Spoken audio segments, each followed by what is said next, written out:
Guys காட்டுக்குள்ள வந்துட்டேன். எங்க வந்தனே தெரியல. எங்க மாமியாரையும் காணோம். எனக்கு ரொம்ப பயமா இருக்கு. வழி மாறி போய் ஆபத்தான காட்டுக்குள்ள மாட்டிக்கிட்டீங்கன்னா எப்படி உயிர் வாழறதுன்னு இப்ப நான் சொல்லி தர போறேன். அது இருக்காங்க அத்தை. தோருக்கு பாத்தீங்களா?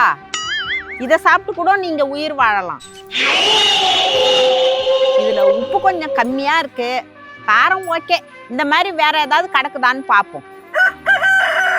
அத்தை எங்க அத்தை போனீங்க? ரீல் வீட்டுக்குன்னு இருக்கிறோமா. தோருக்கு அத்தை இது என்ன பண்றீங்க? நம்ம பார்க்லிஸ் மாதிரி ட்ரை பண்ணிட்டு இருக்கோமா. அதுக்கு என்ன அத்தை? மானோட புழுக்க வச்சு ட்ரை பண்ணிட்டு இருக்கீங்க? மானோட புழுக்கையா? ஆமா அத்தை, அங்க பாருங்க.